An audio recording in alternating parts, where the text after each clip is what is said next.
Salut, c'est Mario. Hello, it's Mario. For English, use the YouTube subtitles for translation. Lorsque je commence une conférence ou un atelier en leadership, je pose souvent une question.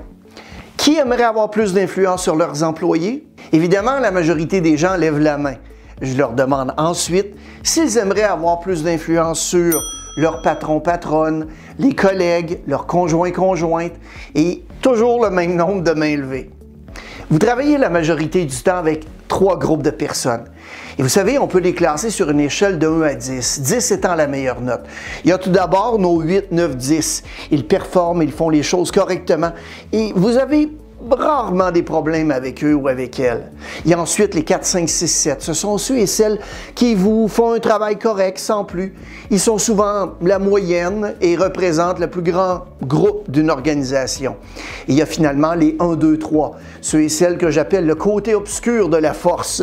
Ils ne performent pas ou ont des problèmes de comportement. Et je suis certain que vous mettez déjà des visages sur chacun des groupes. OK, maintenant. Vous avez un travail important à faire et vous voulez qu'il soit bien fait, dans les délais demandés. À qui donnez-vous le travail? 8, 9, 10? Le groupe du milieu ou les 1, 2, 3? Évidemment, au 8, 9, 10, vous allez me répondre. Autre question maintenant. Avec qui passez-vous le plus de temps? Qui occupe le plus de vos préoccupations et de vos interventions? Et encore une fois, la réponse est évidente, les 1, 2, 3. On vient d'apprendre 2 choses sur la culture de votre organisation. Si je suis performant dans votre organisation, je viens d'apprendre 2 choses. Vous me donnerez toujours les travaux les plus compliqués et vous ne me parlerez presque jamais parce que vous passez la majorité de votre temps avec les 1, 2, 3. C'est pas ça un peu la vraie vie? La bonne nouvelle, c'est que ça n'a pas à être comme ça. Il faut faire les choses de façon différente. En fait, la formule est simple. Lorsque vous demandez à quelqu'un de faire quelque chose, est-ce que vous avez des problèmes avec le « peut le faire » ou le « veut le faire » ? La majorité des gens répondent à cette question « veut le faire ». Évidemment. Alors, regardons ensemble quelques pistes de solutions. Et je dois d'abord vous dire que depuis plus d'une trentaine d'années que je travaille dans le domaine des affaires, j'ai rarement rencontré des gens qui se lèvent le matin en se disant « Bon, comment est-ce que je pourrais faire pour faire choquer mon patron ou mes collègues aujourd'hui? » ou « Comment est-ce que je pourrais faire pour perdre une vente ou bien un client ce matin? » Je suis peut-être un peu naïf, mais je crois sincèrement que les gens sont bien intentionnés, en tout cas la majorité, lorsqu'ils se préparent à accomplir un travail. Il ne veut pas suivre la procédure, il ne veut pas sourire aux clients, elle ne veut pas travailler en équipe, elle ne veut pas faire ses suivis téléphoniques, il ou elle ne veut tout simplement pas.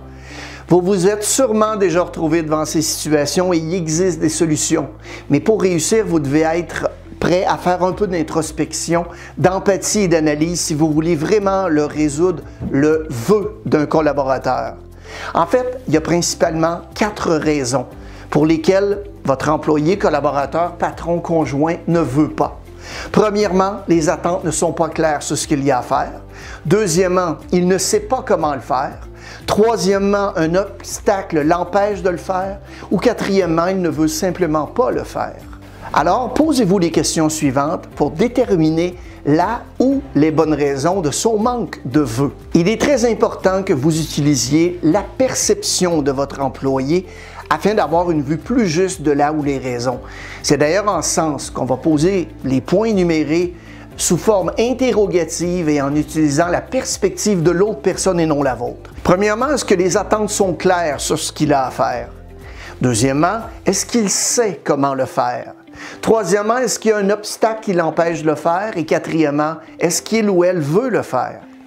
C'est évident que vos attentes étaient sûrement claires lorsque vous avez demandé à votre collaborateur d'exécuter une tâche. En fait, elles l'étaient sûrement pour vous, mais pas nécessairement pour votre collaborateur. Par exemple, vous demandez à un employé de faire plus d'appels de suivi, générer plus de ventes ou mieux accueillir les clients. Tous ces éléments-là ont un sens dans votre tête.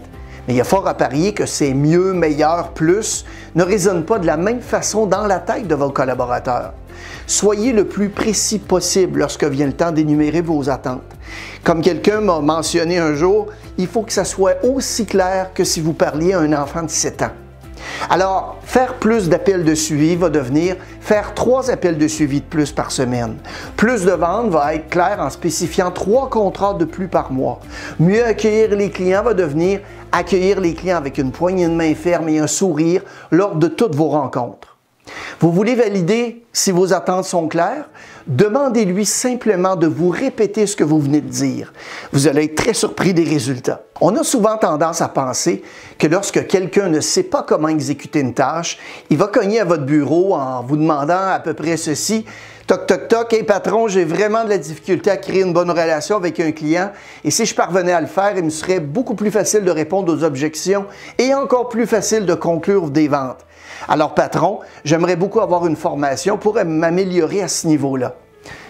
Si jamais vous avez un employé qui vous fait ce genre de demande, s'il vous plaît, contactez-moi tout de suite. On va écrire un livre sur votre méthode de leadership et on va devenir très riche. La très grande majorité des gens ne reconnaissent pas leur opportunité d'amélioration. Il va toujours être plus facile de blâmer tout ce qui les entoure que de remettre en cause leur propre niveau de compétence. Le savoir est important et l'exécution de ce savoir l'est tout autant.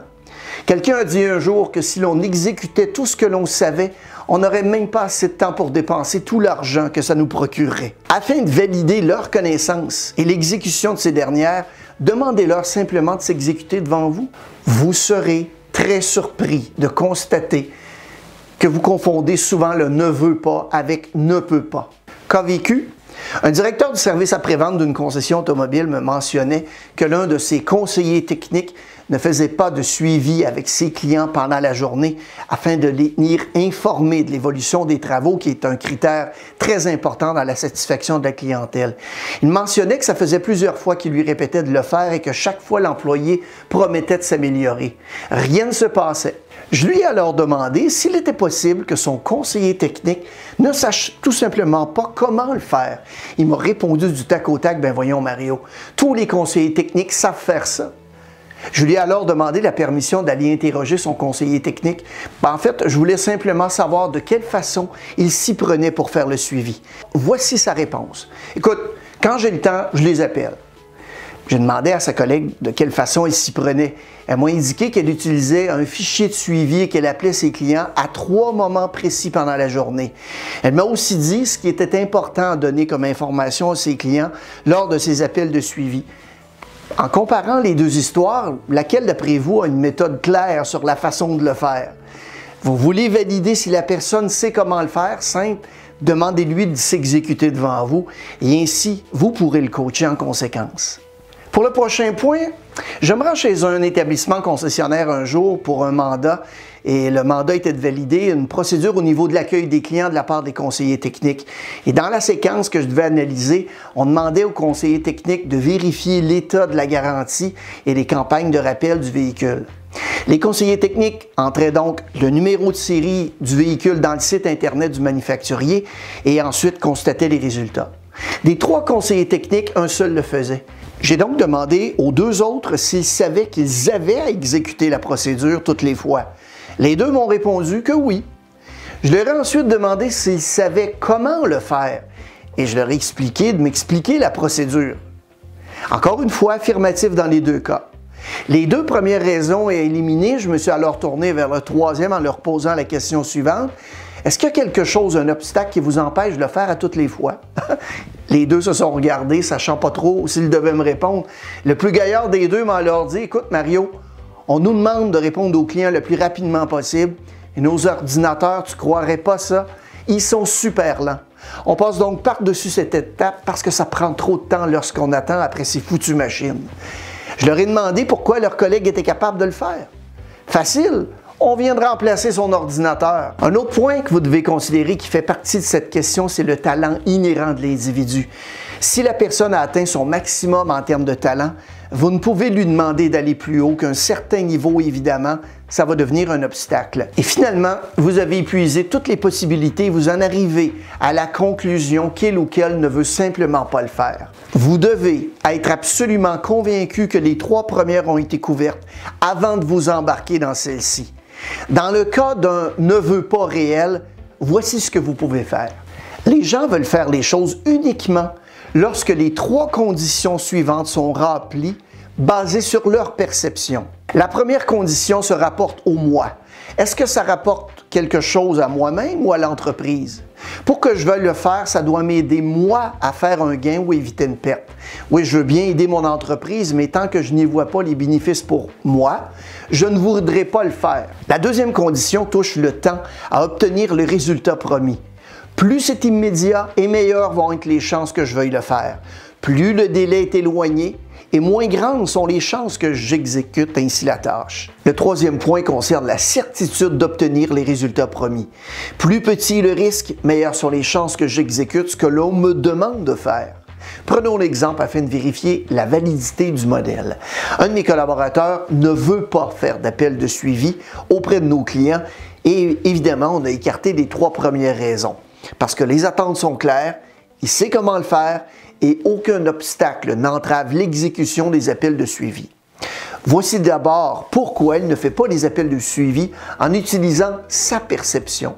Faire des appels de suivi après la vente d'un véhicule personnel, il est possible d'avoir des références et ainsi vendre plus de véhicules, mais j'ai plus de chances d'avoir des critiques de la part des clients et d'avoir à m'occuper des plaintes, ce qui réfère à l'entreprise. Le délai. Les ventes de véhicules basées sur des références sont rarement pour des ventes immédiates. Ce qui sera immédiat, cependant, sera les plaintes que je recevrai concernant le véhicule. Le risque maintenant. Il est possible que je vende des véhicules à des références, mais si je fais la différence entre l'effort que je dois fournir et la possibilité de vendre un véhicule à ces personnes, c'est peu certain que ça va se produire. Il est surtout certain que j'aurai à m'occuper de ces plaintes. Et c'est pour cette raison que cette personne ne fait pas ses appels de suivi basés sur sa perception. Alors, votre rôle comme directeur est de trouver des arguments qui sont personnels, immédiats et certains. Voici d'ailleurs à quoi ça pourrait ressembler. Une solution qui est assez simple si vous avez une personne en place ou si vous en connaissez une, c'est de faire parler cette personne en réunion, le vendeur qui fait ses appels de suivi, qui obtient du succès grâce à des références. Cette personne vous dira sans doute les points suivants. Personnel, il est certain que tu auras des références, mais tu dois faire tes appels de suivi et demander à toutes les fois. Pour 10 demandes de référence, je reçois environ 4 noms et je vends une automobile que je n'aurais pas vendue autrement. Immédiat. Avec ces 4 noms de référence que je contacterai immédiatement au lieu d'attendre que les clients entrent, je mentionnerai le nom de mon client, ce qui m'ouvrira la porte assez facilement. Ensuite, je leur offrirai mes services en leur invitant à venir me rencontrer. Et si je fais la somme de tout le temps nécessaire pour gérer le tout, on parle d'environ 1 heure de travail maximum pour une vente que je n'aurais pas fait autrement. Certains, sur ces 4 noms que j'ai, je vends en moyenne un véhicule que je n'aurais jamais vendu autrement. Tout cela parce que j'ai demandé une seule référence par client. Moins d'1 heure de travail pour une vente, je trouve que c'est assez une bonne transaction. Prenez maintenant le temps de réfléchir à votre problème de veux pas et utilisez les outils que nous vous avons présentés aujourd'hui pour vous y aider. Merci d'avoir regardé la vidéo et n'hésitez pas à la partager à vos collègues et connaissances. Si vous avez des sujets ou des questions ou commentaires que vous aimeriez qu'on aborde, écrivez-les simplement dans la section commentaires au bas de l'écran. Abonnez-vous à notre chaîne si ce n'est pas déjà fait. On a évidemment toutes sortes de nouveaux trucs, astuces, stratégies, histoires inspirantes qui sortent chaque semaine. Bon succès!